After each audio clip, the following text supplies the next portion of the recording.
Hi, I'm Lucy James, and I listen to the One Up Gaming podcast. Hi, I'm Keith Allen, and I play Murphy on Z Nation, and I listen to One Up Gaming Podcast. Yeah, this how we do it, y'all. L-G-E, man. Straight out of Diamond Star Production. What up to you, One Up Gaming? They not really ready for this one. One Up Gaming is behind me. Let me get in beast mode. If you wanna try me, you don't need a cheat code. Conte is who I be. To you is Mr. Hero, legendary adversary. Flows consider lethal. I'm a Super Saiyan. I got Dragon Balls, I wouldn't lie. You might think I'm playing when I'm saying I can really fly. When I'm on the track, you feel the energy I'm pushing now. Put me on the map. One Up Gaming's who I'm talking about. I'm the rapping Master Chief, epic to say the least. Contain the hero, better etch that in your memory. And so the One Up Gaming for the show out. Contain the hero is really gonna show out.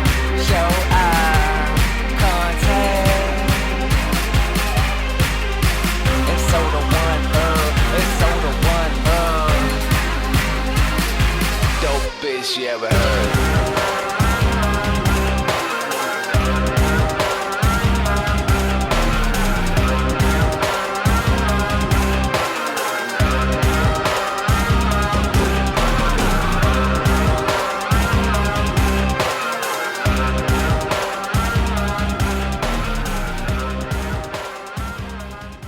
And we're back. It's One Up Gaming. It's me, David, with episode 357 of the One Up Game podcast.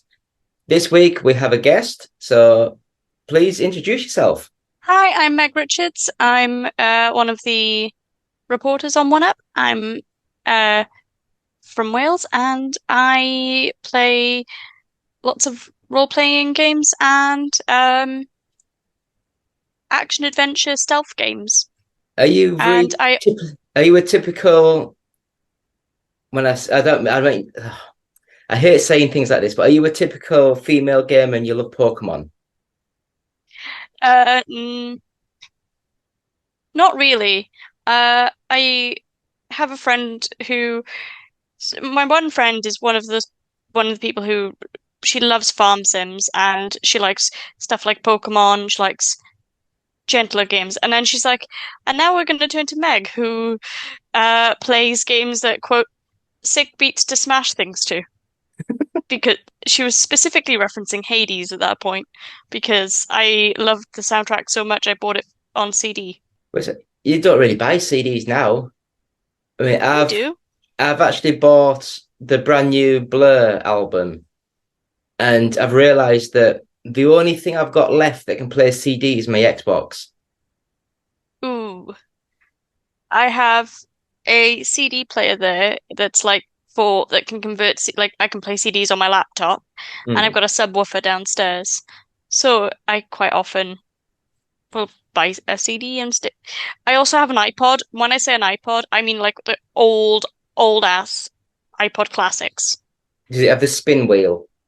Yes. So I quite often will convert my CDs to iPod music. Yeah, I mean, I think I'm going to just get the CD to put in my collection because I've got a box of Blur stuff, and I'll download I should buy it from iTunes or something just to have with me. Yeah. I think that's the way forward now. So it's nice to have you on board. Thank you.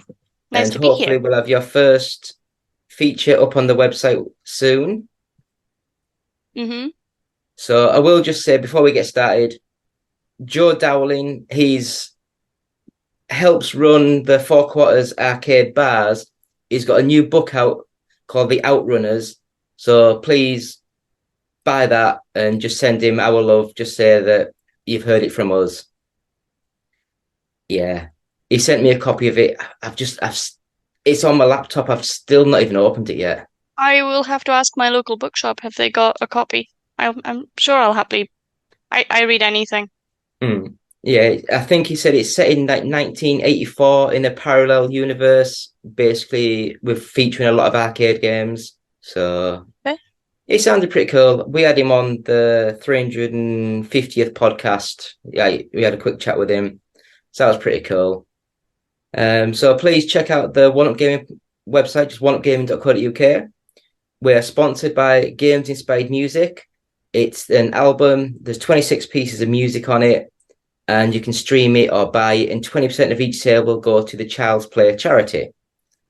We also have our first 100 podcasts available to buy in these cool little, it looks like a cassette tape, but it's actually like a USB stick. And That's that's cool. got the first 100 podcasts. So it's got 139 hours of the podcast, 20 hours of our interviews, and a 25-minute interview with Sanspans Radio. So that's on there. And £1 of each sale will go to the Diabetes UK charity. So what else have we got? We've got a t-shirt to give away. It's one of our old podcast team. Just go on to any of our YouTube videos, subscribe to us, and just write t-shirt in a comment, and we'll give that away. We have the Turtle Beach Recon 70s headset. Again, just subscribe to the YouTube channel and leave Recon 70 in any of our videos, and we'll give them away. Thinking what else we've got now. We have this Evercade Interplay Collection 2 cartridge. Again, just subscribe to the YouTube channel, leave a comment just saying Evercade, and we'll give that away. And I think that's all the giveaways we've got for this week. I am just going to open this. I've not opened it yet. I got sent this. Oh, I got sent the review code for, I think it's like either a sequel or a spiritual sequel to is it Cosmic Smash? Sega's arcade and Dreamcast, sort of like, not tennis, but like a futuristic sort of sporty game. And this one's, I think it's called Sea Smash, and it's like a PSVR 2 sort of game. So we got sent the code, and we got sent this, and they said something about a limited edition poster or something. nice. I have no idea what I'm doing, to be honest. Wrapped up well, though. Yeah. Clearly, they want you to open it. Oh, that is certificate of authenticity, 60 of 250. So I think it's just some shapes with some signature on. nice. So I have no idea what it is. So yeah, I don't know who it is. Dana Log? Is that a person? Is that I don't know. But I guess go onto our YouTube channel, subscribe, and just put poster, and I'll give that away as well. Because I'm not allowed to put things up on the wall in this house, so I can't do anything. So what do you prefer, Meg or Megan? Meg. Meg, right. I don't know why. I'm just gonna think of Family Guy now. Yeah, I luckily managed to miss most of that because by the time Family Guy came out, I think I was 15, so and it didn't kind of get really popular until like 2012, so Yeah, I managed to avoid the I used to love it. I've not seen it in ages, but I used to absolutely adore Family Guy. So, Meg, tell us about yourself. Well, I am 28. I am a wow, my brain just did a big blank. I have a 8-year-old cat called Sarundi who might break into the call at any point, like a child, during a COVID Zoom call. I have I wasn't really allowed to play games much as a kid because my mum was very strict on video games, but my brother and I got around that by my brother leaving his PlayStation 1 at home without a save file cartridge and Crash Bandicoot and Tomb Raider. So I know the first level of Crash Bandicoot really, really well. Eventually, my mum relented when I asked could I get an Xbox to play Batman, Arkham Asylum, and Arkham City. And I was allowed to play a Game Boy as well. Game Boys, for some reason, were not considered video games. So I am one of those people who grew up with Pokemon, but I'm not as much of a Pokemon gamer as I used to be.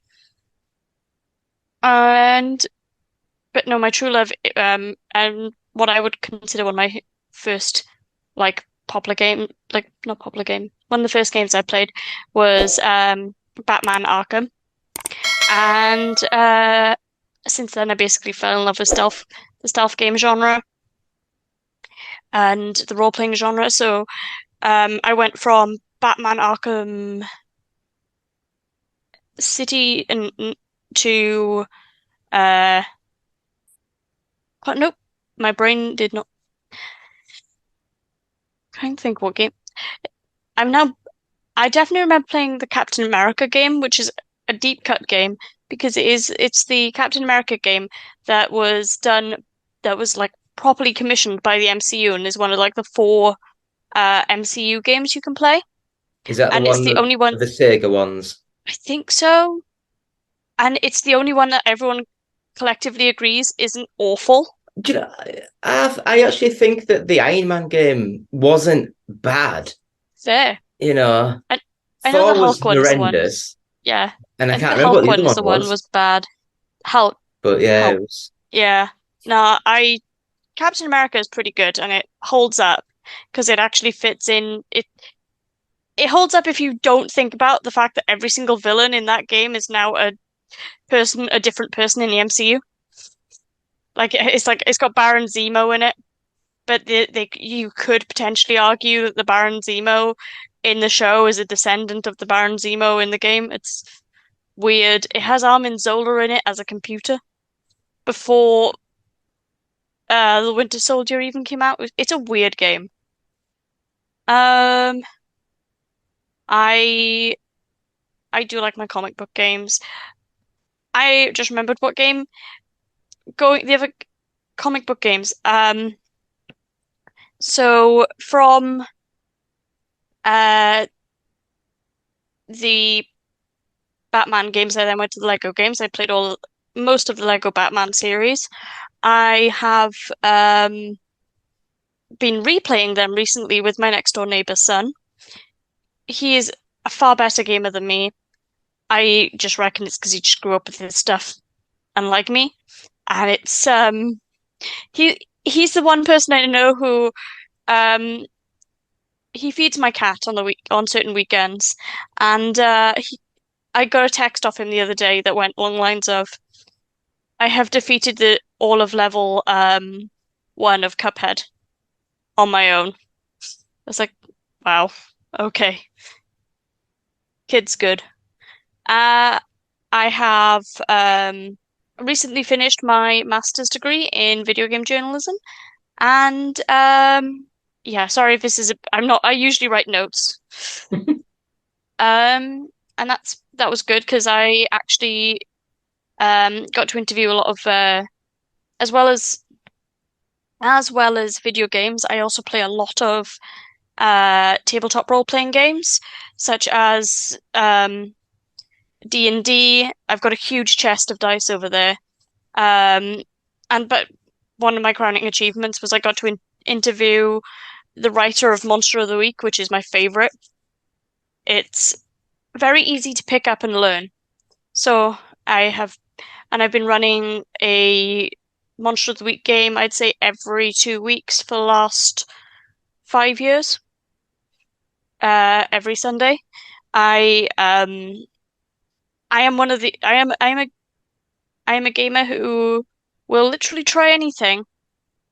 The only genre I have turned around and gone, not really for me, is stuff like Fallout. Not Fallout. No, I like Fallout. I meant Nope, Fortnite. PvP, not really my thing. It wasn't my thing growing up, and it still isn't really. my thing. Like, I'll happily roleplay in a tabletop role-playing game, PvP, but the minute a controller's put into my hand, it just loses any form of entertainment value for me. I have been play I am actually I play a lot of as well as playing a lot of new games, I replay a lot of retro games. So because I didn't really grow up with video games, a game franchise I didn't into until the fifth or seventh, depending on how you look at it, or fifth or eighth entry into the game is Assassin's Creed. And the game that I first got into was Unity. I love that game. A lot of people don't. It got me into Assassin's Creed. I've been replaying the older games, and hopefully I'll be able to get to the ones which are on the Switch shortly. I've even been replaying the 3DS games as well, for Assassin's Creed, and as well as that, I'm hoping shortly to re-embark on a going through the old Disney Infinity games, because this nothing quite says teenage rebellion than telling your parent who didn't let you grow up with Disney that you're going to collect all 80 Disney Infinity figures.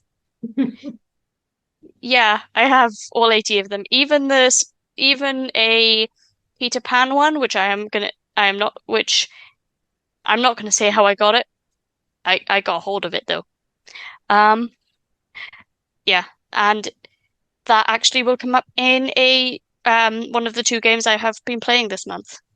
Later, I'll probably compare and contrast. But no, I am a fluent Welsh speaker, and I am also sometimes can fluently speaking fluent English when my stutter's not being playing up, or my dyspraxia. But I also can, to a certain degree, read French. No, I can barely speak English, let alone anything else. Yeah, I'm not gonna lie.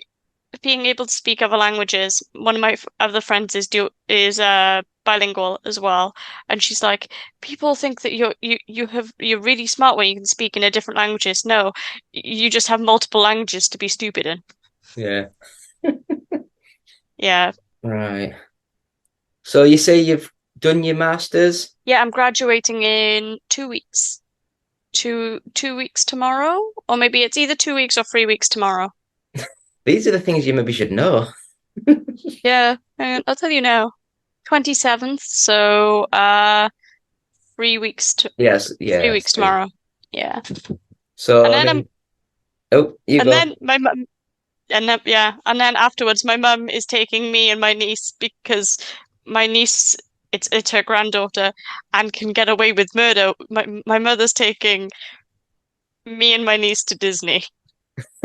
In I just love the fact that growing up, I wasn't allowed to go to Disney, and she was like, or if I was, it was like, we're going once. My nieces asked, and my mum said, as long as we can go shopping for nice clothes and such in Paris afterwards for my birthday. And my niece has gone, okay. Oh well. At least you get to go. Yes, I'm looking forward to it. Good. So do you have your own personal YouTube channel? Do you do gameplays or anything? I do a podcast with my friend Jackie, but we're on hiatus at the moment because life. But we should be resuming shortly at some point. That's called Invert the Y-Axis. The joke being we're both female gamers. Yeah. Sorry, I laugh at anything. I am a sucker for a good pun. So Invert the Y-Axis is exactly my, yep, the humor. Yeah. But yeah, I also have a YouTube channel. Yes, I do have a YouTube channel. It's called Paralog Anoil. It only has 2 videos on it, but if you want to learn about the homoerotic history of Hades, I interviewed a antiquity student who specialized in sex and sexuality. So she had a lot of fun talking about that. And I spoke to a Twitch streamer a Twitch streamer and YouTuber called The Sims Law, who basically does deep dives into the history of The Sims. I mean, like, as in the actual families, not just the games. Yeah, no, this is the second YouTube channel that I've had, because my first one that I had for like 7 years, I put up, someone sent me a video and I put a quick, sort of like just a quick play of it. I thought it was stupid and funny, but the game was called Kinky Fight Club, and it was like S&M wrestling with really bad noises. And Oh dear. YouTube actually blocked and deleted my channel. Yeah, I can see why. So, but I just thought it was funny. I didn't realize how bad it was. So, I used to have, like, every week we used to interview either a developer or someone, like someone from the publishing side of things. So I had like about 100 different interviews that all got deleted, which was annoying. Mm-hmm. And we had our Guinness World Record on there, which was like 55 hours live, and all that got deleted. Oof. So you saw me basically dying and then falling asleep about 54 hours into it. I can imagine, yeah. Yeah, I was broken, proper broken.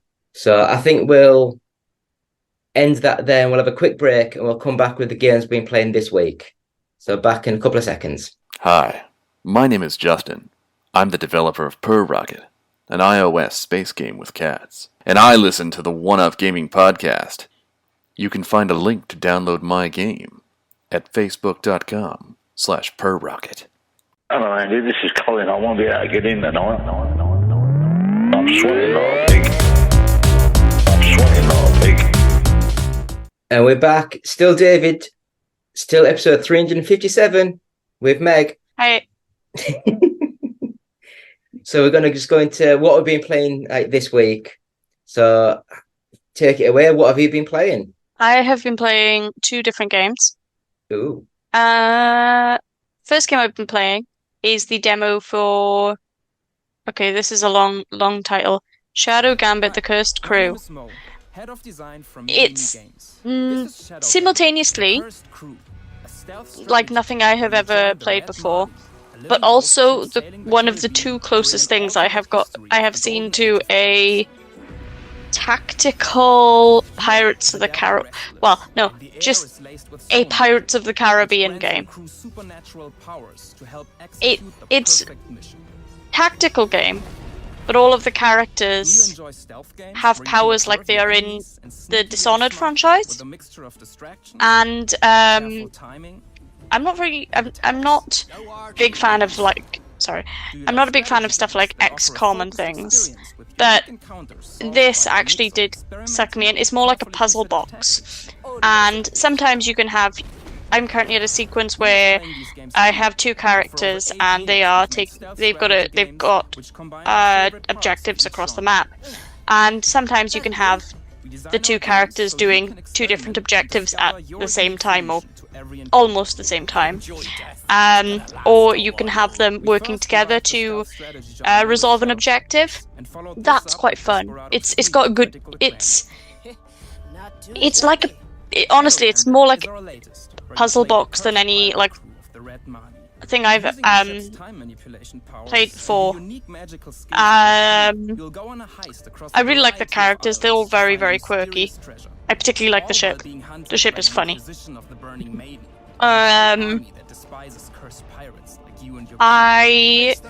The main character is cool. I like her design.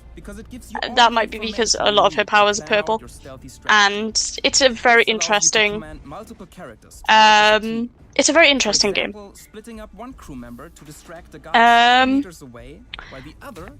Definitely recommend if you like puzzle games. Or pirates. Or pirate games and puzzles. but the Shadow Gambit Cursed Crew. Plot is so when you get caught, you know it's because of something you overlooked. your character has Let's try that again. heard from a buddy that there's an issue that you need to sort out with this that there's some issue that with a ship that is run by cursed people, and you go to rescue the ship, and the ship is sentient, and the ship you try to become captain, and the ship says, "Now you're the navigator," and you find out that the previous captain was killed trying to protect a treasure that was protected by a riddle. And there's these religious zealots that I weirdly feel like are based on the Spanish Inquisition, or may in fact be the Spanish Inquisition, that are also looking for this treasure. And it's a very interesting, and you're basically racing against time to find out what's the contents of this treasure and what's the contents of this riddle. It's very Pirates of the Caribbean-y, but imagine if you had the Black Pearl as a sentient talking ship the entire time. I think actually the ship is not only is it based on the Black Pearl, I think it's the name is a pun, the red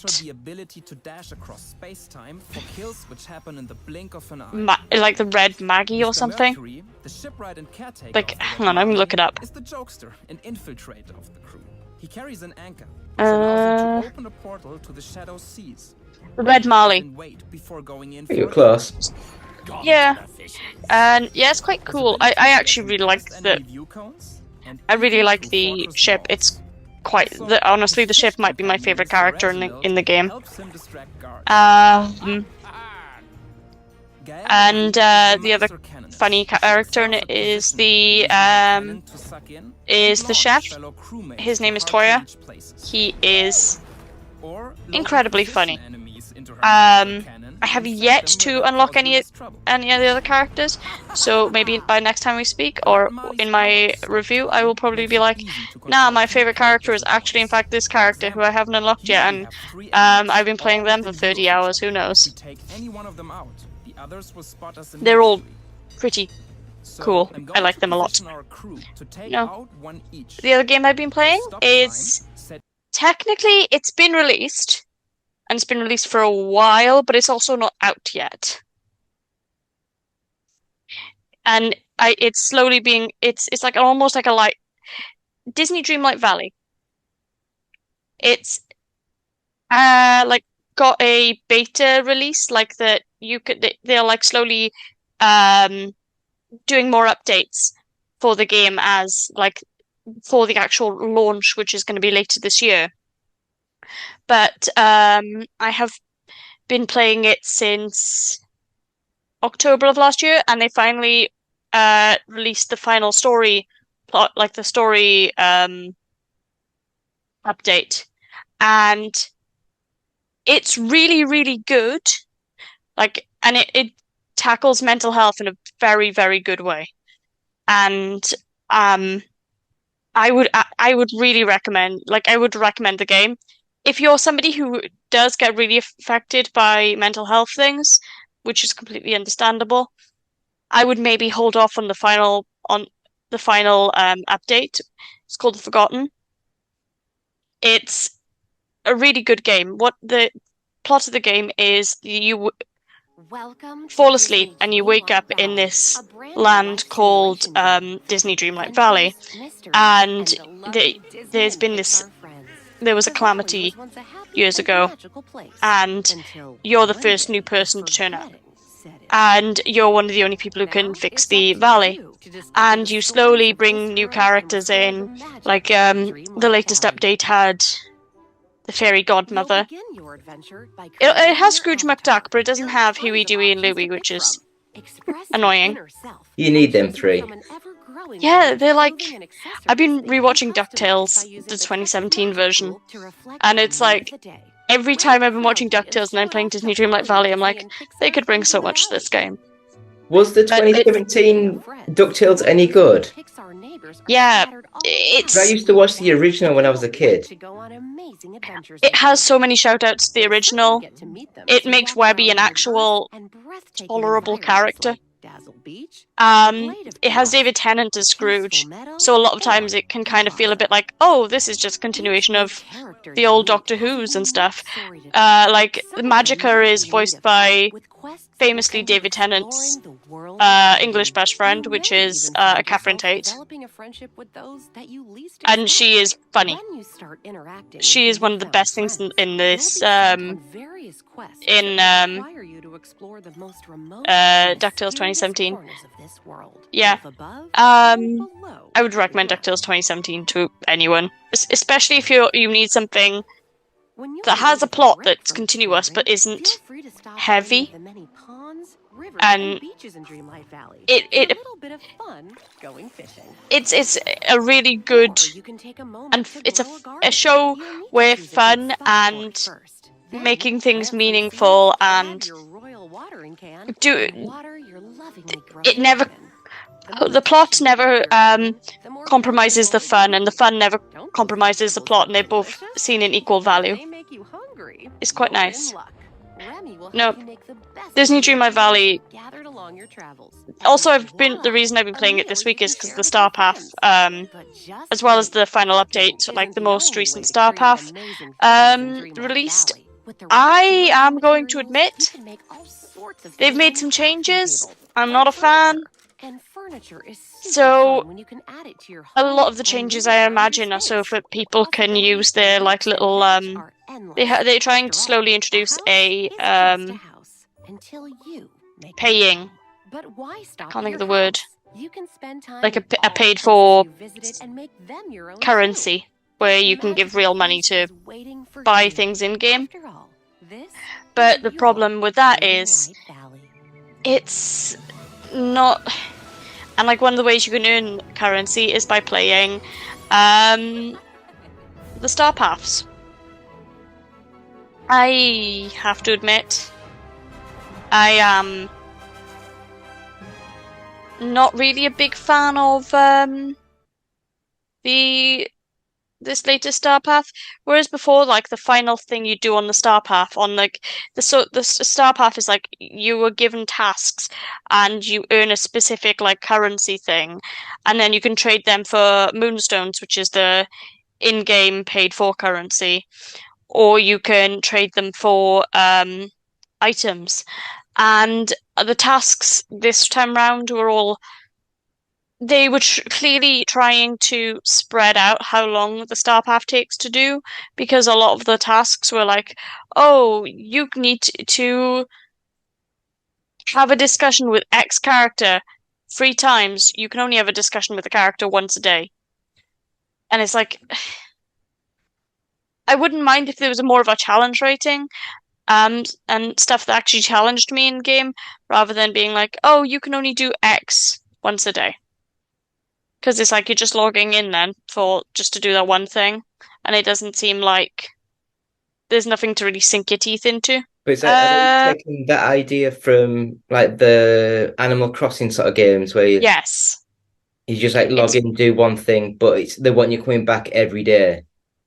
Yeah, it's very, very much big Animal Crossing vibes. Like you have like a little garden that you can go and like plant some veg in different biomes, and like the next 3 hours later you will have pumpkins, for example, or every single day, or like once a day, Wally's little garden will grow and you can go and grab all the vegetables and sell them, and Scrooge's shop has different stock in it which you can buy every single day. And it's not bad, it's just I don't mind that element so much, but it's the more when you're doing the Star Paths and they're like, oh yeah, no, you've got to just do this one specific task, and that for some reason feels more artificial to me than me naturally going into the characters and saying like, oh yeah, I want to go and talk to them. I don't know. I prefer the controversial opinion in the Disney Dreamlight Valley community, I guess. I preferred it when they would be like, yeah, go pick like 100 flowers. Have fun with that. Yeah. Yeah. And also they have one of the big curse thing that you are battling in the game is called the Forgotten, and they don't have Disney's Most Forgotten tune in there, and I feel like that's just they're committing crimes at that point. Like you literally, the boy is right there. Put Oswald in a game. He hasn't been in a game since Epic Mickey. I was going to say, wasn't he the second playable character in Epic Mickey? Yeah. I'm actually playing that game as well, but I'm playing that. That's a older game that I'm playing. It's interesting. It's like in most stuff, Mickey Mouse is, and I mean this in the kindest way possible, a bit bland. That's how he's meant to be, isn't he? He's just... Yeah, he's meant to be an everyman. Yeah. In Epic Mickey, you can make him like a complete and utter tool. Like you can have him like screw over villains, literally kick his nephews and nieces into like thinner. Like admittedly that's an accident. Like that was not meant to be programmed in, but it's like wow. Yeah.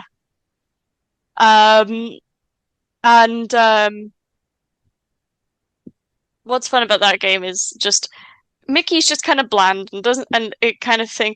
And then you have Oswald, who's just like a short-tempered person who will be like, he has a little bit of Donald Duck energy where he'll get really angry about something, and like Donald Duck, he can talk the talk but can't walk the walk. But ultimately, when it comes down to it, he is one of the he's still pretty good, so yeah. So is that what you've been doing this? Are they the only games, really? I've been playing Assassin's Creed, the original. Yeah, that's going great. It's been I am currently collecting all the flags in Masyaf. Not Masyaf, wow. Accra. I don't know why I said Masyaf. Accra, I think. Accra. And I think I'm on the last like level that's set in Accra before the finale. I think. I hope. But yeah, other games I've been playing this week are all tabletop role-playing games. I go to a tabletop role-playing club on Fridays, and there we have been playing. We've just finished actually a campaign in a game called Savage Worlds, where we've been. It's pulp, so like think LA Noire, The Phantom, The Rocketeer, that kind of vibe, all set in LA 1930s. You're all some kind of superhero. I've been playing a mechanic. My one friend has been playing a character that's like a hybridization of Spider-Man and the Flash. And someone else has been playing a Rocketeer, but if the Rocketeer was a black man and was employed by the army. So his character had a like white man be his stunt double essentially. For like whenever they'd be like, oh, we need to do PR with, I've forgotten what his character's name. We need to do a PR with this character, and they'd be like, he'll take off the helmet and go behind a curtain, and a white man will walk out. Then in my Sunday game, we've been playing 2 campaigns of Monster of the Week concurrently because I am nothing but ambitious. In the one, the entire group have been, the entire party were invited to this city called Dendro, which is the entirety of the town is a is built like a tree. So like the oldest part of the oldest part of the city is in the center, and then it slowly, as it gets further away from the center, the newer parts of the city, and they've only just started to scratch the surface on what's going on in that city. And in the other campaign, one of the player characters was off for a week, and the mystery was he was mind controlled. So what was going on? They now try to desperately hunt down what happened there. I've never done any role player games. I've never had any friends, so I'm sure if I can convince enough people, I'm sure I can get Monster of the Week is easy to run. You're welcome if you ever want to have like that would be fun. Just running a Monster of the Week game for all of the reporters. Yeah. Yeah, but that does cover it. That's been what I've been playing all week. So lots. What? Very varied. Yes. So the games I've been playing, it's like I work 40 odd hours a week, maybe even 60 hours a week sometimes. I do 14-hour shifts. I do sleepovers. So I'm out of the house for like 3 days in a row. Mm-hmm. So when I come back to do this sort of thing, I try and get a quick play up on the YouTube channel every single day. So I play like 20 minutes, half an hour of a game every day. I never get a chance to sit and play a game for 2, 3, 4 hours.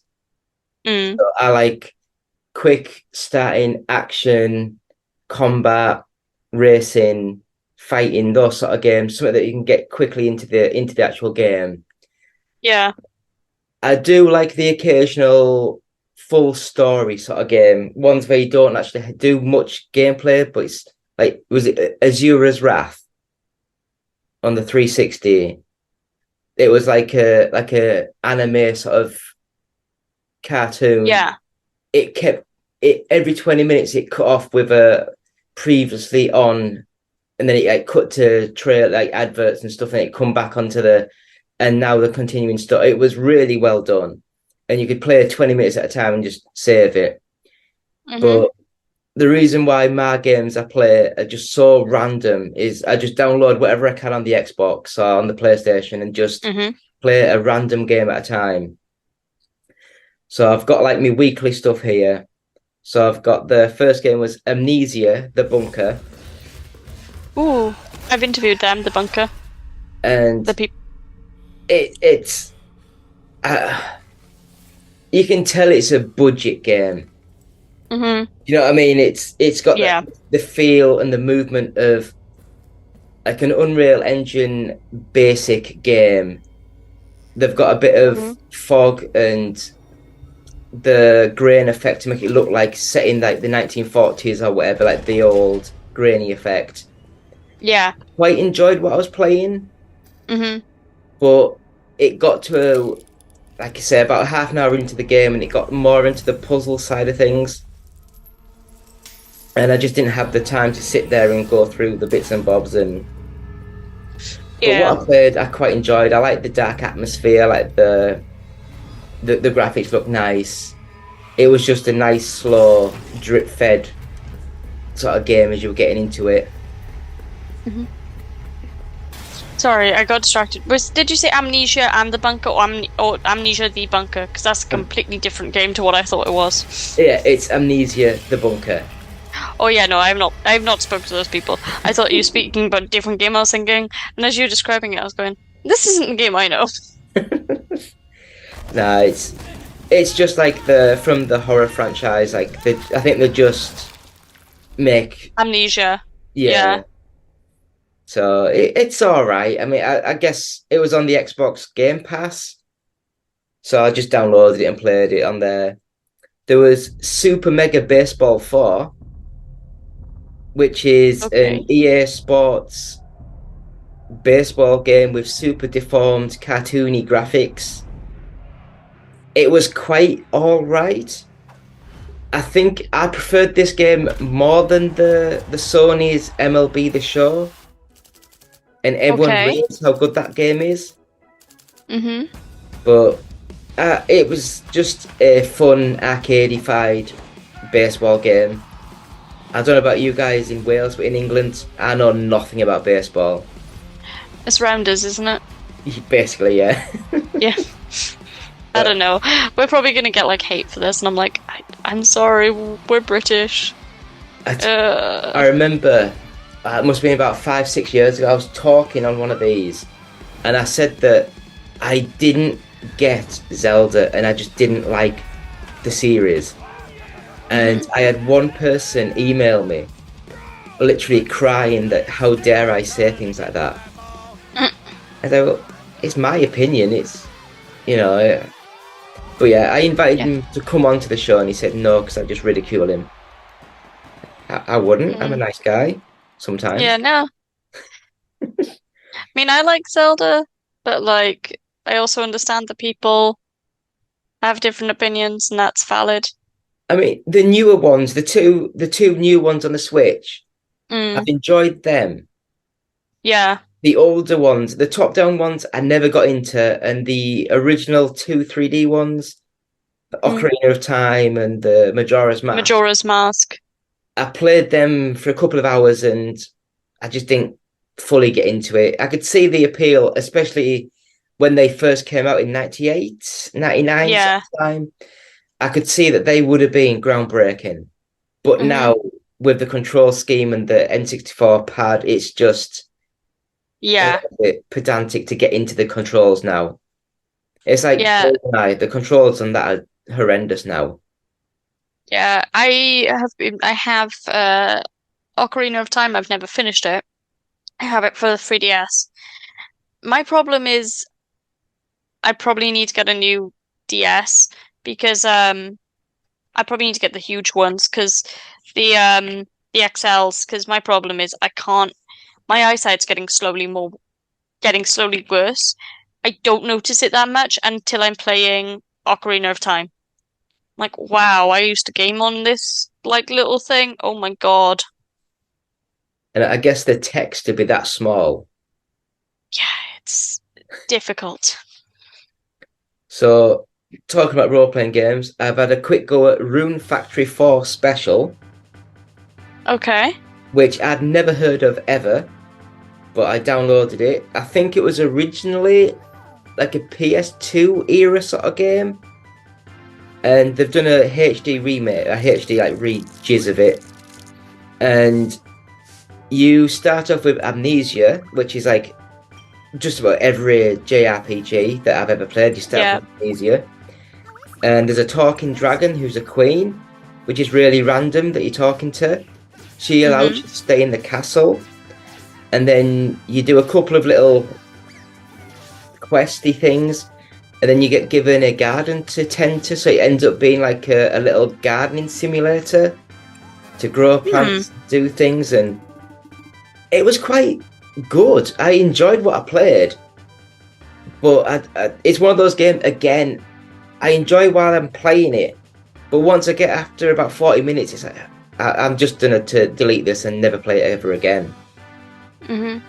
But the graphics looked quite cute, the characters were quite decent, and I was enjoying my time with, and I could understand getting into the story and working out what was going on, because the dragon seemed way too nice. She was like giving you all these rooms and all these things to do, and she seemed really, really nice, and it's just a bit suspicious.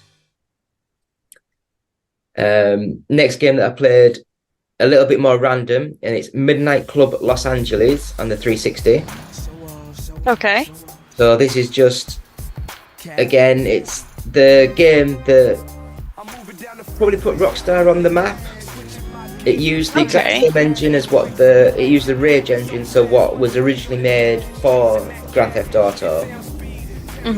And they were going to continue the series. It's an amazing open world racing game, but then their next game was Red Dead Redemption. So I think I know the Rage, yeah. So GT, like Interactive, or GT basically, no, it's not GT, is it? I can't remember. Whoever owns the Rockstar. GTA. It's Rockstar owned GTA. No, Rockstar. And Is it G? I can't remember. Whoever owned the Rockstar, because they got bought out years ago. I can't remember, but they basically told him, "You're not making these racing games anymore. You're just concentrating on the Red Dead Redemption series." Because they used to be Angel Studios, and they got changed to like Rockstar. Whatever it was. They all got changed names and everything. But it's just your prime Fast and Furious style racing game with the open world city and your tweaks and your tuners and weird storylines, and it's really good. For the 360, it's a really good little game. The next two games, first game I thought was horrendously bad, and that's SBK 22. So the Superbike game 22. Every corner I was falling off the bike. The handling and everything was just way too complicated. I just couldn't get into it. Graphically, it looked nice, but if I can't control the bike, there's no point playing. And then the next game I got sent to review was MotoGP 23. Weirdly, I think it's made by the same people, Milestone Interactive, or just Milestone Italy, or whatever the hell, one of the sub-branches of Milestone. And it looks identical. They've changed the front end, they've added some more bits and pieces, but they've also completely redesigned the handling mechanics of the bikes. And I love this game so much. It's actually easy to feel the flow of the bike, and you don't fall off unless you're being stupid and not braking.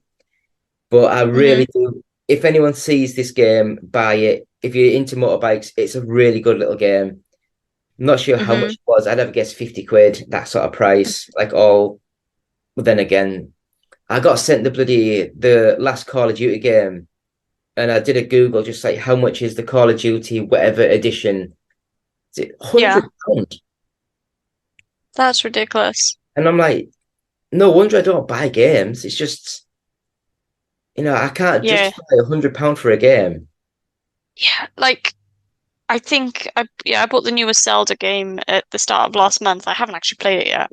It's I think it was about 60 quid, 60 to 70 quid, and I'm like, that's like a week worth of petrol for me. Yeah. Yeah, and maybe some food. No, that's not great. Yeah. So I played the Alone in the Dark prologue Grace. Now, I didn't even know they were making a new Alone in the Dark game. Oh. But she would understand. But like, I don't know if you've ever played like the old Alone in the Dark. I recognize his name, but I don't think I played it. There was like a PC games back in 93, I think. And then there was the Alone in the Dark 2, was it Jack's Revenge? Which came out on the 3DO and the Mega CD, I'm going to guess it. No, Sega Saturn and the original PlayStation. That was basically where, if it wasn't for Resident Evil, I think the Alone in the Dark series would have kicked on and been successful.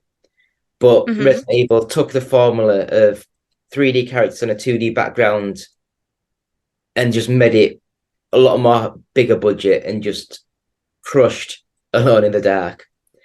Yeah. There was the Alone in the Dark reboot on the 360 and the PS3. I think it was like 2011 sort of time. Was it? Yeah, somewhere around there. And the big feature of this one was the fire tech, and you had to burn things to get doorways open and stuff, and it looked good for the time. Loads of bugs in it.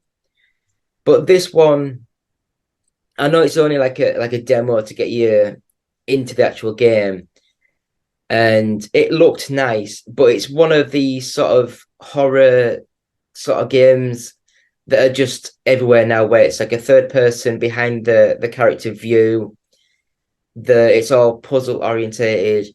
Things just completely randomly disappear and reappear and focus in the background, pop in and out, and much more psychedelic sort of horror. Yeah. And You mean psychological horror? there we go, psychological. Yeah. And it is just, I mean, I love that sort of thing where, like on the original, like the Batman Arkham games, when you're fighting the Scarecrow, Yeah. where you're walking along and the whole background sort of disintegrates and changes. And Yeah, the famous corridor. My favorite bit of that game is where the game just crashes. yeah, but no, I love that side of things. But I completed it. It was very low budget, very janky. But again, it's just a demo to try and get the feelers out if anyone's interested in this style of game. And they've completely changed it now, and it's nothing like Alone in the Dark. They're just using the name. Yeah. And I don't know. For me, I don't think I'm interested. They've completely changed the whole thing. But the last two games that I played was the Dead or Alive 2 and Dead or Alive 3 Ultimate, which was a re-release box set that came out on the original Xbox. Mm-hmm. And it was like the Dreamcast version upscaled and the Xbox version put in widescreen. Nicer textures, smoother gameplay. And it's just a fighting game that I love because the original came out on the Sega Model 2 arcade board, and it plays very much like Virtua Fighter, and I've got Virtua Fighter tattoos and stuff, and so that's the only time I can play like Virtua Fighter games on the Xbox, really. Fair. And that is all the games I've been playing for this week. I will just mention some of the weekly features that we have on the YouTube channel. So on a Monday we have the top 40. On a Tuesday we have the Boosteroid feature. On a Wednesday we have Which is Best, where we compare two random games of a similar sort of style. So like we'd do Call of Duty and Medal of Honor, and we talk about which one's best. We have a Retro Thursday, so we just have a retro game that we play and we talk over. We have the podcast on a Friday. We have the What Games We've Played This Week on a Saturday. And we have the weekly news on a Sunday. So that is what we do every week on the YouTube channel. So I will just say thank you all for watching. We'll have a quick break, come back with this week's news. So again, thank you, Meg, and we will come back in a second. This is Gilbert Godfrey, and I listen to the One Up Gaming Podcast, and if you don't, go fuck yourself.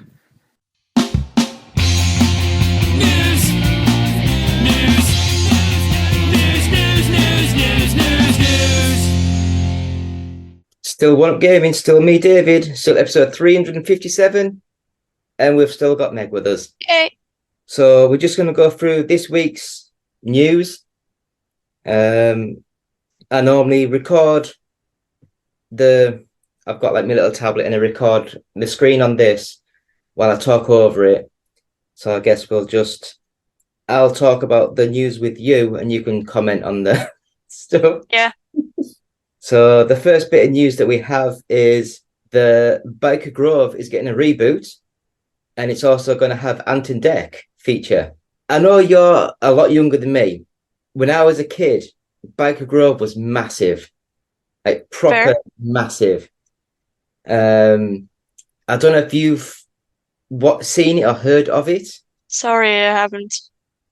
But that said, I didn't really watch much Ant and Dec stuff. I watched their stuff on CBBC, I want to say. I don't even think that was them. I'm not sure. Because Ant and Dec, that's what they're called now, but 20 odd years ago, they were called PJ and Duncan.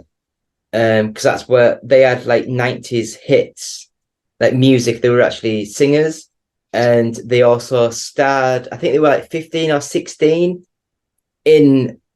it was like imagine EastEnders or something like that, but setting up in a school, and that was what Biker Grove was. So it was like a high school soap opera thingy with characters, and there was some serious sort of like storylines. There was one where one of the children like overdosed on drugs and stuff, and it was it really was quite a hard-hitting sort of series. Now, I'm going to sound horrible because I am from the north of England, and it was set in Newcastle's Byker Grove, and I never watched it. I was too busy watching Transformers and all these old like Hero Turtles, or as the Americans call it, Ninja Turtles. Yeah, I've got a friend who absolutely loves Teenage Mutant Ninja Turtles. Yeah, I was always more of a Power Rangers fan. I love the intro, the music. Yeah, no, I can see why. Yeah, it's good music. But yeah, so the BBC are going back and they're doing this as a reboot. Now, I wonder if they would, as I would like to say, Disneyfy it and make it very, very child friendly now. They get rid of all the hard edges and just really. Yeah. I think nowadays there's too many people that complain over anything. I mean, to be fair, like I've been thinking this a lot actually with Doctor Who, because Disney own part of Doctor Who now in America, and they've actually interfered with one of the plot lines. I can't remember what it was, but no, they've said not to do something. But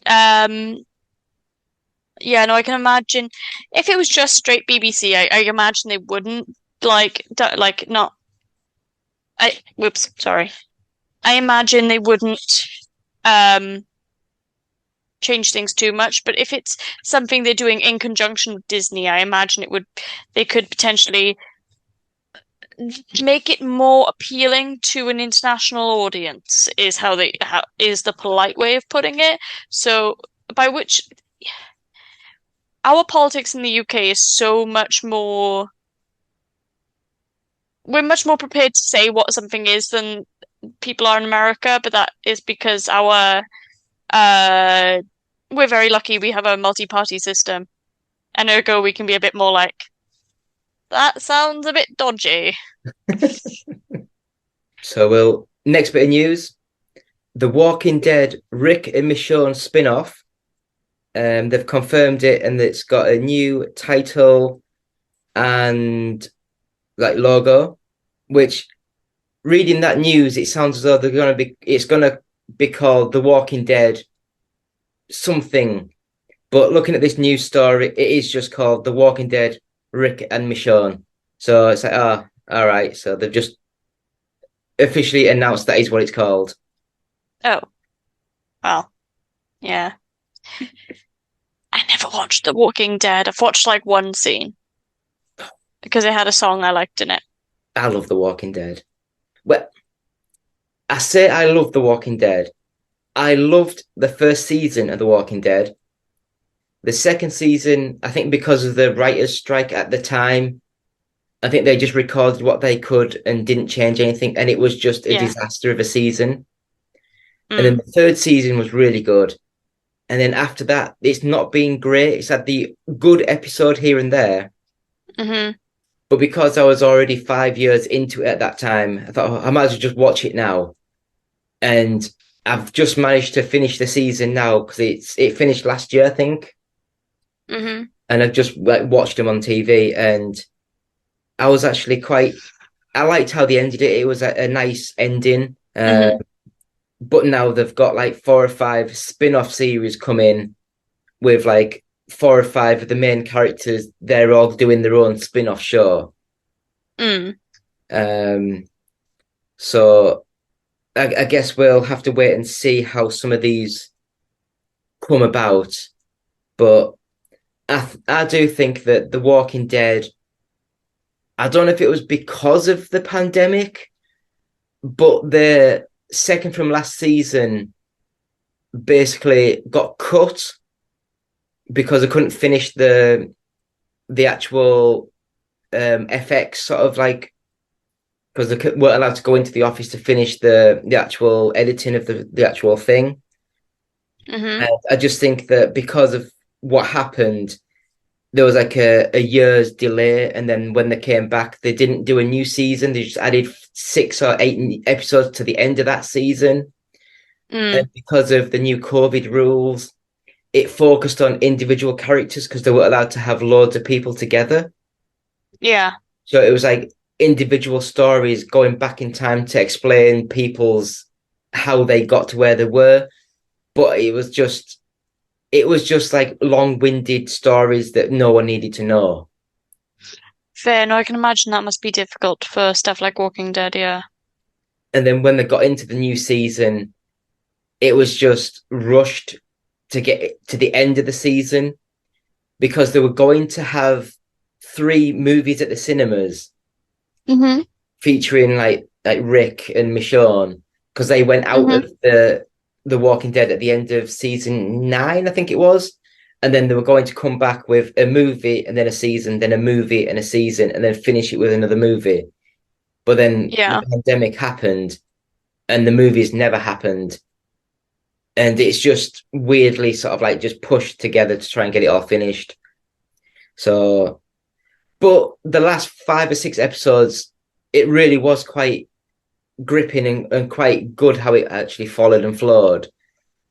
And I liked, I mean, I'll try and watch some of the Walking Dead spin-offs and see how they go, but I don't know. So the next bit of news, how do you pronounce this? Diadic? How do you spell it? Entertainment is ending internal development. So their work on the new Lord of the Rings game has been halted. So their last official game is the Lord of the Rings Gollum, and they're laying off 5 staff. Oh, that's not great. But I will say, their last game that they made, if that's Gollum, it's a shit way to end the company because that game is atrocious. Yeah, I haven't played it, so I can't comment. But I mean, if I was to tell you, oh, we've got the Lord of the Rings license, what should we do? Oh, we'll make a game focused on a character that can't fight, can't have any combat, and he's just trying to hide from characters through the whole game. And it's just not very good. Depends on like how you did it. If you did like a horror kind of game, it could work. No, they didn't. They just took the worst bits of the Batman Arkham games, of the stealthy sort of, and it's basically like a action platformer without any action. I mean, I like those parts of the Arkham game, so I'm not going to comment. But no, I can see why that might be. I think I can see what the issue would be. Yeah, I'd have to play I'm very nervous about like saying too much because I haven't played the game, so I don't really want to. Yeah. But no, I wasn't impressed. I'll put it that way. This bit of news that I was gonna get. Oh, there we go. I was gonna say it's not loading, but it has loaded now. So the next bit of news. I don't know if you've heard this, but Ubisoft is reportedly working on an Assassin's Creed 4 Black Flag remake. Just remake the original first before that. Because, like, Assassin's Creed Black Flag is already on the Switch. Like, that. You don't need a remake for the Xbox. It came out for the Xbox One, not, like, the Xbox 360. But it's like, I don't know if you know, but it's rumored that Ubisoft Singapore is heavily involved in the game's development, and they're the studio that's actually making Skull and Bones. So Skull and Bones was meant to be a DLC add-on for Black Flag, and then it spun off to make its own game, and now that's been delayed 6 times, and the studio making Skull and Bones are actually now making a remake of the game that was originally the original game for their game. And it's just, I don't know what the hell's going on. It's an absolute mess. So do you reckon Skull and Bones is going to come with a free game, which will be the remake of Assassin's Creed 4? I don't think it'll be a free game. I don't think it'll be a free game. It's just going to be weird. Yeah. But, I mean, I quite enjoyed Black Flag. I thought it was quite a decent game. Yeah, I like Black Flag. Honestly, I like the Assassin's Creed franchise.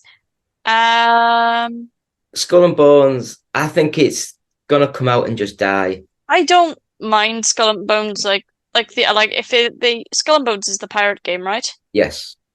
Yeah, Skull and Bones. I've played a bit of it. I enjoy it, but I think it's needs to be divorced from the Assassin's Creed stuff. If you have it as its own separate IP, I think it could. There is enough interest in pirates that it could hold its own. That could hold it up, but it would need to be marketed with a lot of, "Hey, this is pirates. This is for the pirates fans." Mm. Yeah, which is kind of a little bit difficult these days, I'm aware, but occasionally, like, there has been like a less with video games, more with movies, but there's been like we are definitely getting to a point now where people are getting a bit fed up with franchises. I have noticed, or like IP from stuff like people are a bit fed up of established IP, but then and something new comes out and people are like, "Oh, I don't know how I feel about this." It's a catch-22. Yeah, I don't know. I just think that in this day and age, companies are scared to put a lot of money into a brand new franchise. Mm-hmm. When I think that's why Microsoft want to buy like Activision, or they bought Bethesda, because they'd rather put 150, 200 million in a game that's already a well-known name. Yeah. And they're too scared to actually, because I bet they want to do a lot of rare games, like the Perfect Dark sort of stuff, but they probably thought, well, we tried it on the 360 and it didn't sell. Yeah. So a lot of people say they want a new Perfect Dark, but we don't want to put a lot of money into it because we probably know it's not going to sell. Yeah. So weirdly, that reminds me, like, the only new IP I can think of that has come out in a lot of recent years that's done big, but even that's kind of skirted off something else, is Elden Ring. Mm. But that kind of skirts off George R.R. Martin's involvement and then Game of Thrones. But even then, that's the only thing I can think of. Like, unless you have, like, because you can't even promise having a big name involved is gonna get you far. Like Hideo Kojima's game that I can't think of, the one Death Stranding with the babies. Yeah, that one. That didn't really do much at all. That kind of just really belly like flopped. that game. Sorry. It's a very pretty game. Yeah, I was really in awe with how the game. Again, it's not how the game played. I think it was the story and how weird it was. I was quite interested to see how things progressed. Yeah. So I think because they're doing a movie, and I think I'd be more interested in the movie rather than the sequel. Yeah. You know, because I love how games can be like completely batshit crazy, and they can have random elements just popping out of nowhere. Mm-hmm.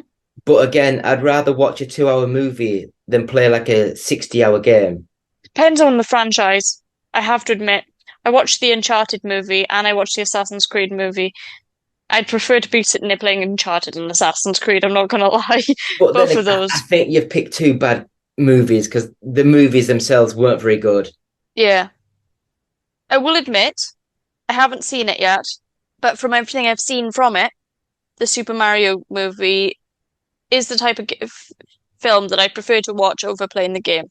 Because Mario, I quite enjoyed the movie. it's a lot, yeah. It's got bad pun after bad pun after bad pun. And my 5-year-old brain is just like sat there giggling. Yeah, I like bad puns. I also know there's lots of references to the old stuff, and it has one of my favorite tropes, so I'm kind of down for that. So the next bit of news, which I didn't even know this was a thing, and I'll apologize again. I'm a bloody Yorkshire Englishman, so I can't pronounce people's names. Daniel Kaluuya's Barney movie is going to be surrealistic and for adults. So he's saying that the new Barney movie is going to be based for adults. It's not R-rated, but it's going to be based and made for the 30-something who grew up with Barney. And I know he's American because I don't even know. I've never watched Barney in my life. Yeah, Daniel Kaluuya is the guy behind Get Out and Don't Look Up or Up, I think it's called. I can't remember. The other one is yeah, he does and Us. Like he does some pretty good like horror movies. But I definitely remember watching Barney as a kid. It's interesting they've got a horror guy who directing it.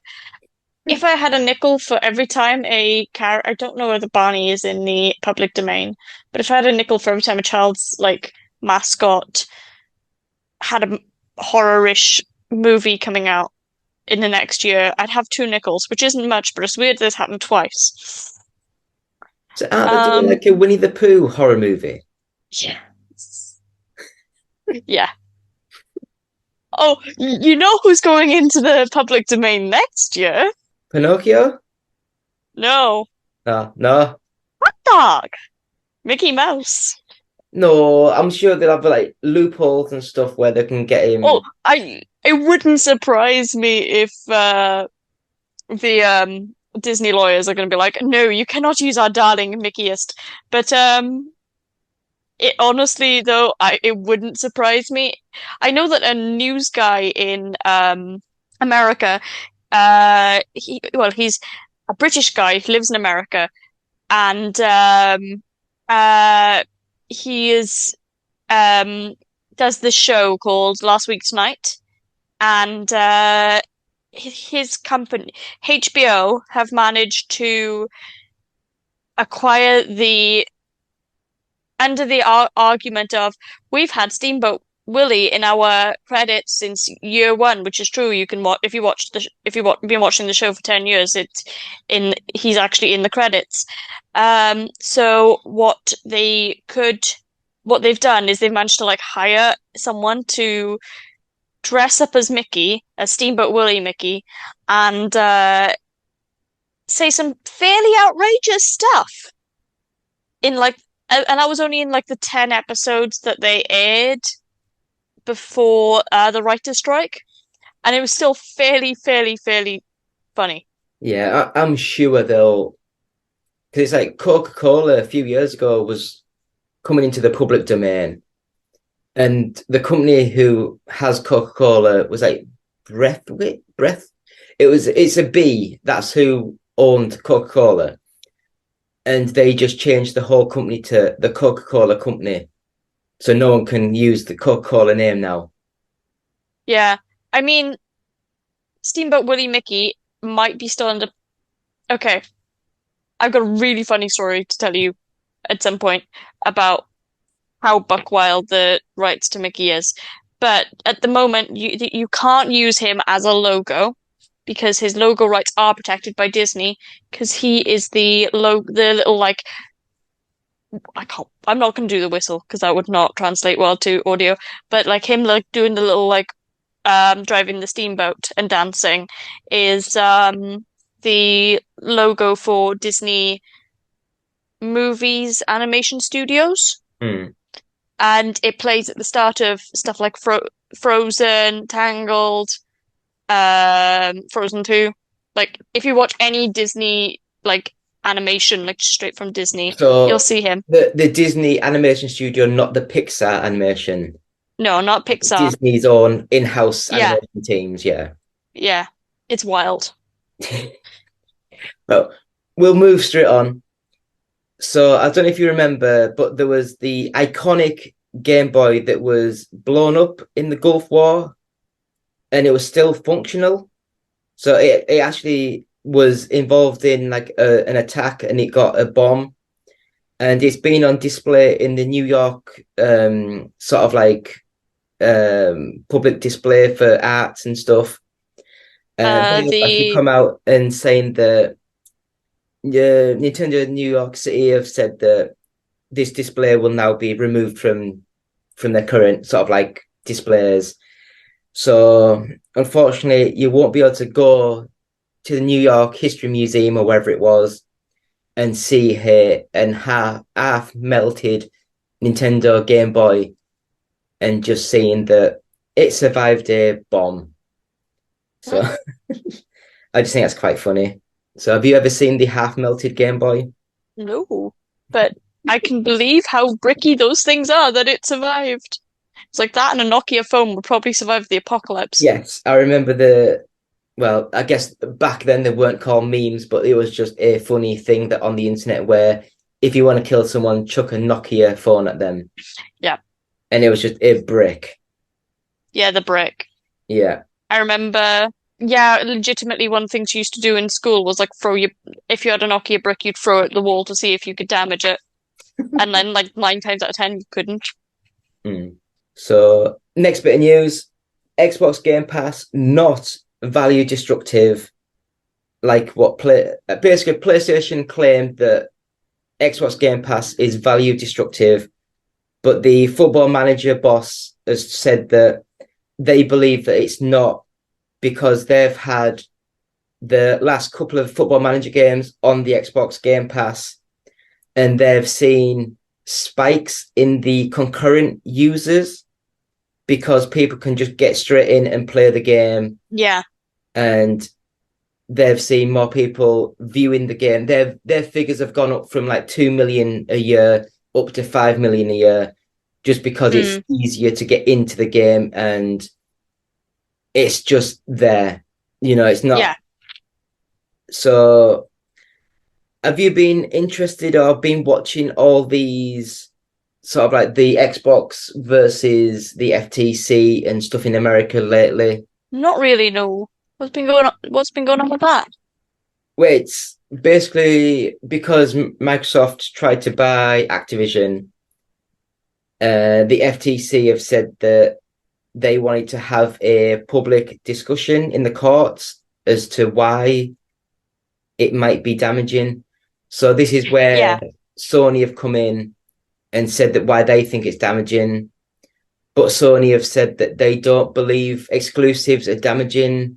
So they're... Yeah, because Sony can't come out and say that exclusives damaging, you know, sitting on Uncharted and The Last of Us and other things.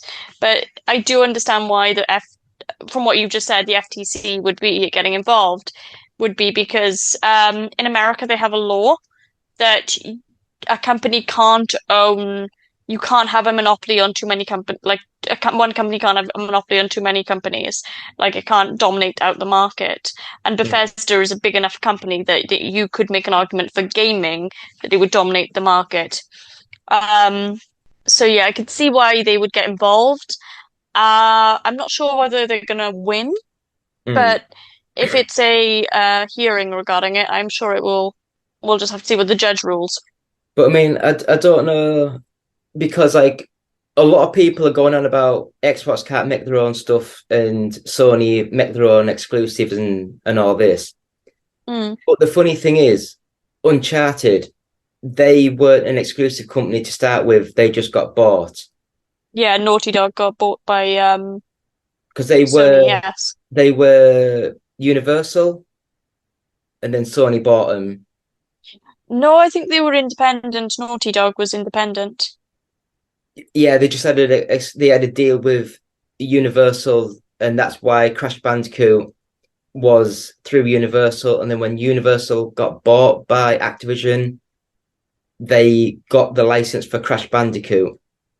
And then it's the same for the guys who make Spider-Man, because they were Insomnia. They were Insomniac. Independent, because they made that game with zombies for the PS1 for the Xbox One. I can't remember what it was called now, but they made an Xbox One game. Left 4 Dead? No, it was very much like Spider-Man, like an open world, run around, grindy. Is it Infamous? No, I can't remember. Nope. But they bought them and they've got them making exclusive games now. So I think a lot of the Sony stuff, and with this FTC sort of reviews, it's come out that Sony have spent $200 million on like the development costs for Left 4 Dead Part 2. I mean, Um, Last of Us Part 2. and oh God, what was it? The Horizon, the sequel to Horizon. Horizon Forbidden West. Yeah, they spent, I think it was 200 million on that and 220 million on the other one. And they also came about saying that the reason why Final Fantasy 16 is a PlayStation exclusive because they had internal emails with Square Enix, and the PlayStation boss basically said, how many copies did you sell of Final Fantasy 15 on the Xbox? We will just pay you how much $1 million that cost. Yeah. To cover the cost of you not releasing it on the Xbox. Yeah. So basically, all those emails have come out because the FTC were like, how come certain exclusives are allowed and certain exclusives PlayStation are saying is damaging to the industry? Mm-hmm. Yeah. And it basically comes out that PlayStation are very two-faced and they'll do whatever they can to try and make other things look worse than what they actually are, just because they don't want to lose Call of Duty. Or any of their exclusives, really. Yeah. So the last bit of news that I've got here, again, I never knew nothing about, but J.J. Abrams is making a movie of Hot Wheels. So it's going to be emotional and grounded and gritty. So expect lots of lens flares. Yeah, so Mattel, so the toy company, they basically revealed some details in a short video about the upcoming Hot Wheels movie. For a long time, we were talking to Mattel about Hot Wheels. We couldn't quite find that thing that clicked to make it worthy of what Hot Wheels deserved. Then we came up with something emotional, grounded, and gritty. I'm just at a gas in how I don't even know how the hell this is going to work as a movie. Yeah, not only that, J.J. Abrams I think he's the guy who does the there's a mystery in the box, a mystery box, and you don't know what's inside it. And that's how you keep them hooked. And I'm like, I think I might be mixing up people. No, I'm fairly certain that's J.J. Abrams. And it's like, yeah, that really backfired with you really badly with the Star Wars movies. Well, it's like he did the reboots of the Star Trek. Mm-hmm. It was actually really well done. Yeah, I like them as well. Also did the found footage monster attack in New York. Cloverfield. Yeah, he did that one. That was quite good. And then he did the Star Wars. But I think by the time he went into Star Wars, I think a lot of the fans were jaded by the Star Wars being a new movie every year. No, he was the one. He did The Force Awakens, which is considered out of the sequels the best of the sequel trilogy. But then he also stepped back in to do Episode 9 to basically clear up the mess that was Episode 8. But the problem was there was no like continuity director or anything on that series. The other series that, he also worked on Lost. If you ever watched that, I didn't. I watched a couple of episodes, but I didn't. I was just lost with the plot. Yeah. Should be weird. The Mattel Hot Wheels J.J. Abrams movie. Yeah. I literally just don't understand how that can be a movie. Mm-hmm. Unless they're going to go down the route of like the Lego movie where the cars are kind of semi-real and it turns out that it's just kids playing it with the cars. I don't know. I think it depends on how the Barbie movie is because that's also Mattel. Do you know what? And I think where did I read? I read somewhere that the trailer got banned. Was it Germany? It was like sexual reference or something stupid in the trailer or somewhere got banned. I was reading something the other day because I was quite shocked that there's a Barbie movie. Oh, I'm looking forward to it. It looks so stupid in the greatest way possible. Oh, God. What the hell are we doing in life anymore? I don't know. Right, so that's the news. Nothing important this week. Yeah, nothing Finish on Barbie. groundbreaking. Yeah. So we'll have a quick break and we'll be back with the UK Top 40 and our goodbyes. Hi, this is Kermit the Frog here, along with Miss Piggy. Hi! Alright, and we are just asking you to listen to our friend's podcast, the One Up Gaming Podcast, on whatever this station is. And remember to go green and conserve lots of energy.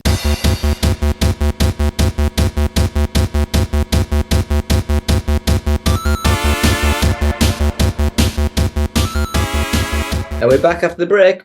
Still David. Unfortunately, Meg had to go.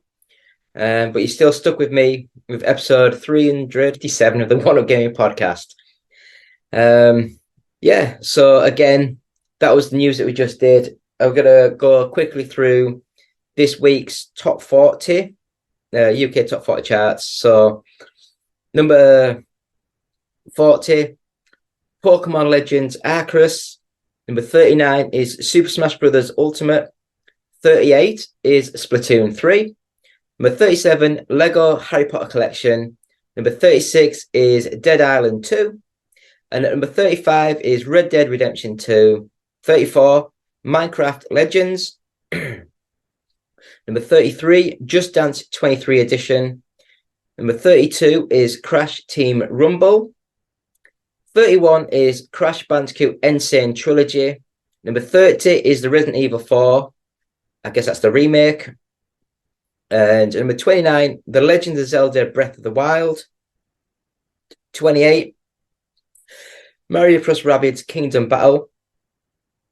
Number 27 is Pokemon Scarlet. Number 26 is Street Fighter 6. Number 25 is Super Mario 3D World plus Bowser's Fury. 24 is Mario Party Superstars. Number 23, Master Detective Archives Rain Code. Never even heard of that one. Number 22, New Super Mario Bros. U Deluxe. Number 21, Super Mario Odyssey. Number 20 is Pokemon Violet. Number 19, Nintendo Switch Sports. Number 18, Animal Crossing New Horizons. Number 17 is Saints Row. Number 16 is Forspoken. Number 15 is Minecraft. Number 14 is Grand Theft Auto 5.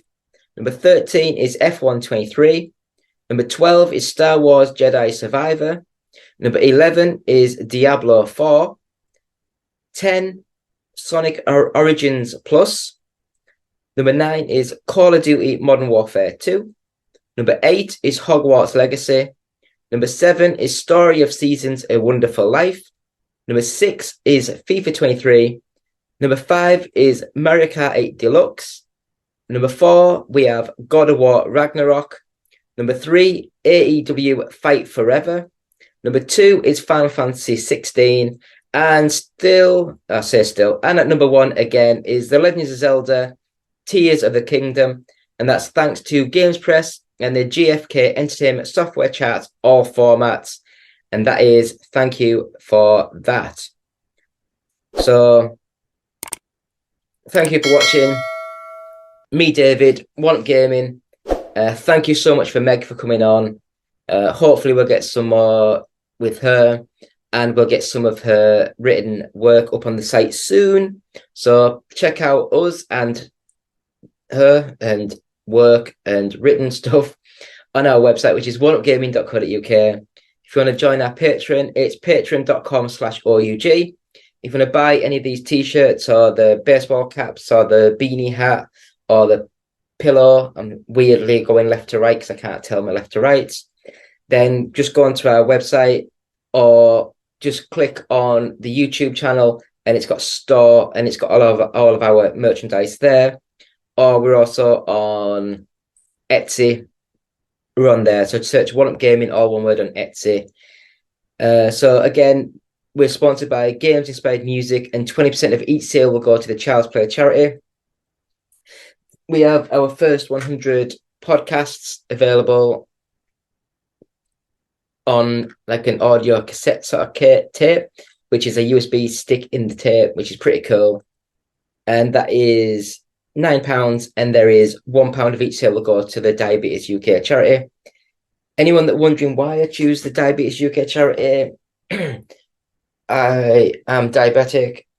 I have a little sensor on me to keep my blood sugars in check. So I just like to donate that to the Diabetes UK charity because they do a lot.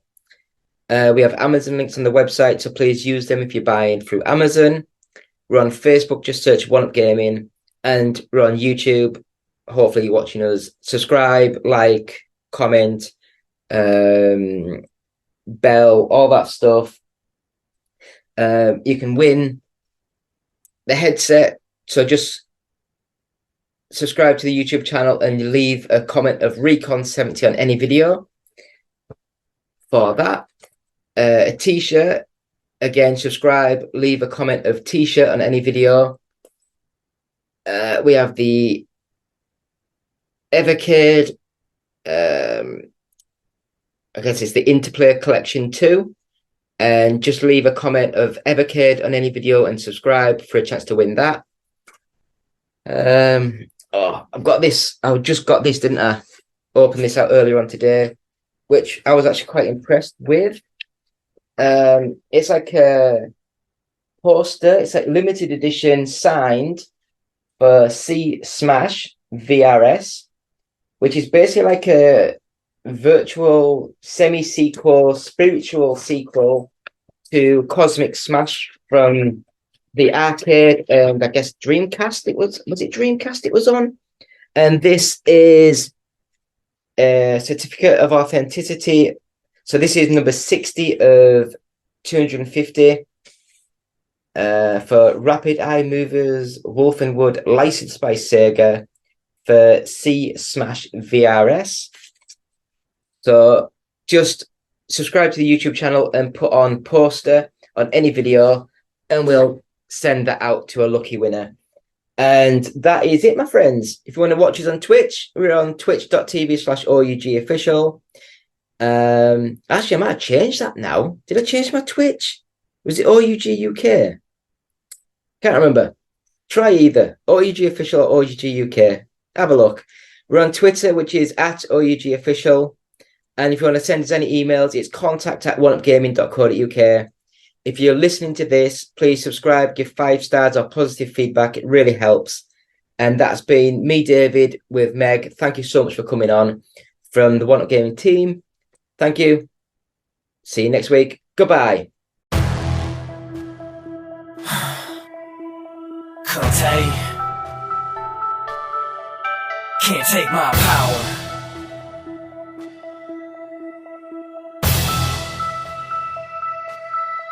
You can't take my power, take my power. We're too strong now, we'll devour every obstacle they throw at me. Get stronger by the hour, and I won't cower, and I won't cower. No, it takes a little sour as you watch me walk in victory. Cause you can't take my power, take my power. We're too strong now, we'll devour every obstacle they throw at me. Get stronger by the hour, and I won't cower, and I won't cower. No, it takes a little sour as you watch me walk in victory. Cause you can't take my power.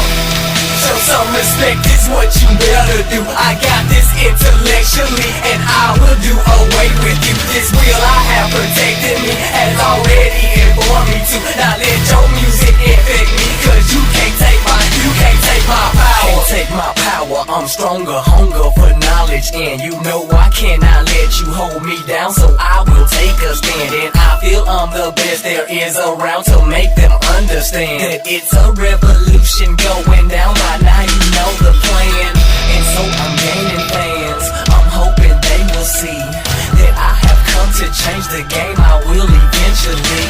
Won't hear me flowing off the brain. I deal in poetry. You'll know it's me before you see how witty I can really be.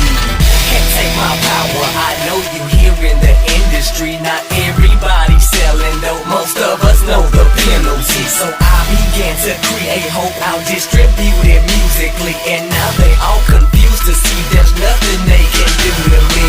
You can't take my power, take my power, take my power, take my power, take my, you can't take my, you can't take my power, take my, you can't take my power, take my power, take my power, take my power, take my, you can't take my, you can't take my, you can't take my power, take my power. Will too strong, I will devour every obstacle they throw at me. Get stronger by the hour, and I won't cower, and I won't cower. No, it tastes a little sour as you watch me walk in victory. Cause you can't take my, you can't take my power.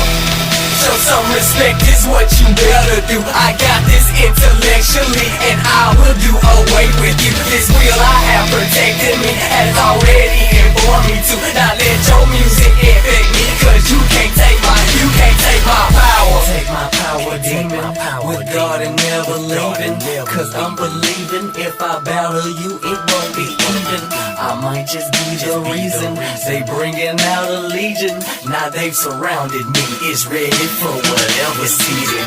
I left some saying how he disappeared in front of me. The rest of them were laying, only playing games of hide and seek. And lyrically I'm spraying haterade cause they keep bugging me. Keep running, hiding, ducking out. Cause musically I'm bugging now. Can't take my power, will too strong, I will devour every obstacle they throw at me. Get stronger by the hour, and I won't cower, and I won't cower. No, it tastes a little sour as you watch me walk in victory. Cause you can't take my, you can't take my power. Take my power, take my power, take my power, take my, you can't take my, you can't take my power, can't take my power, take my power, can't take my power, take my power, you can't take my power, take my, you can't take my, you can't take my, you can't take my power.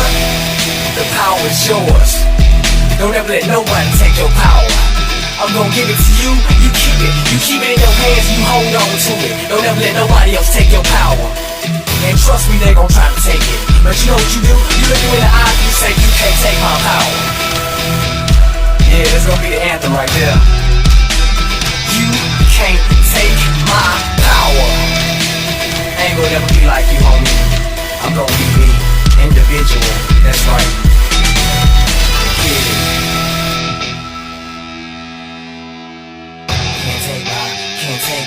Can't take my, you can't take my power, take my power.